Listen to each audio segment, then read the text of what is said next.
SMOB is a short for speed mob. Right now it's the best way to make platinum.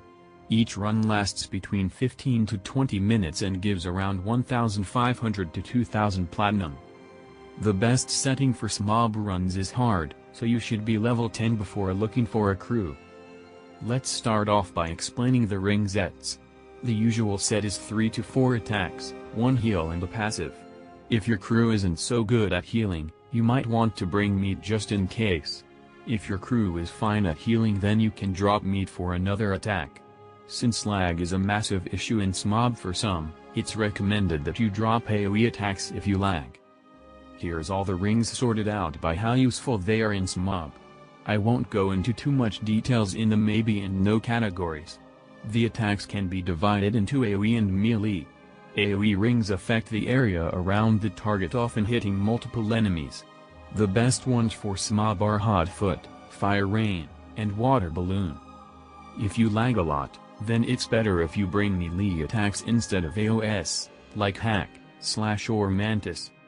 In SMOB you need all the buffs at 10.0. If you're missing some, just let the crew know before they start assigning. Some crews like to take 2 fleets, so one person might end up carrying 3 buffs. Any of these passives are good for SMOB. Integrity and Fitness boost all your stats in Fortune's favor, gives you a luck boost which increases the amount of loot that you get. The best heal for SMOB is Wish. If you use it at higher rage ranks it heals more than one person. It also uses up less stamina than Diagnose. Just don't spam it, because it will make the monsters attack you more. Crews usually meet outside the Null Crystal and Gold Beach, and they enter the area through the whirlpool in the southwest corner of the map. You might want to rage up on your way to the whirlpool. Once the leader chooses a difficulty, you can enter the whirlpool by walking across it. When everyone is inside, R4 your first buff and R1 your second buff. If you have meat you can R1 it here as well. The first spot where you want to go is a bit north. The white arrows show where everyone goes and the orange arrows show the common lure paths. Some people also like to lure along the gray arrows. Luring mobs is basically walking into their field of vision so that they follow you. Once you get their attention you run to the meeting spot. Leave this chest here, it's not worth it. It's important that you stick together with the crew. It makes it easier to heal everyone.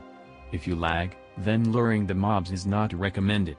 You should R4 your second buff on this screen. Some crews prefer to leave a few clams to make the run faster. Once you're done here, someone will fleet and you can run to the next spot. There are 3 ways to get to the next spot. The crew rarely stays together at this point. There are 2 lure paths here. You can either get the monsters from the top left, or the bottom right. Then the crew meets up at the tail. Watch out, a lot of crews die here if their buffs are not R4. Again, someone will fleet after you're done. Then you can follow this path to get to the next spot. If you keep getting stuck around this part, then use the mouse instead of arrows to move your character. One player, usually the one who gets here first, will run to get the anchor bugs from the top. Another player might take some fluffs and cease bounce from the screen on the right. Like before, kill all the monsters, heal others if their health falls, and fleet when you're done. Then next stop is at the 3 chests in the corner. Some of the possible lure paths here are on the right and the left. You could also get the eye-worshipping fluffs if you want. Same as usual. Then go up to the queen in the top right corner of the map. If nobody lured the fluffs then leave them there. If you killed enough mobs then Queen Lorelei should shout, "What have you done to my children?" But if you miss too many mobs, she will be level 20.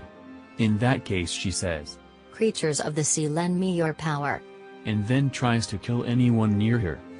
When that happens, you want to kill some more mobs, like the fluffs I mentioned earlier. When enough are killed she'll be back to level 10. Only attack the queen and her 2 servants. All the other spouts will die once you slay their queen, and you don't need to kill the clams. For the next part you need to go right and up. The lure paths for here are top or bottom.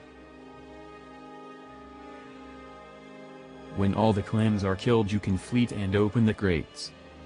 For the next bit you need to run along this path. Try to avoid the fluffs, because they will hurt you. One of the lure pads is on the left, here you can lure the clams. The other lure pads are on the right. There's top and bottom.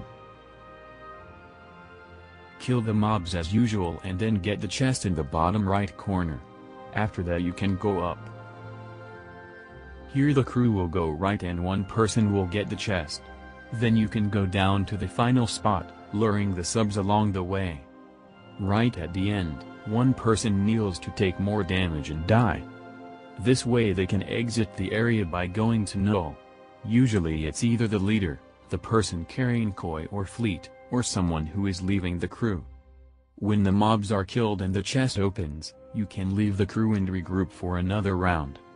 If you're going after a round, then it's a good idea to tell the crew your buffs. Bonus round for anyone who lags. You can reduce the lag by following these simple steps. The easiest way to reduce lag is to go to Options and Graphics Options. Then change your graphic quality to low and switch off the ring animations. If that doesn't help, then you might want to try ad blocking some of the animations. I'll leave the link to the original guide in the description.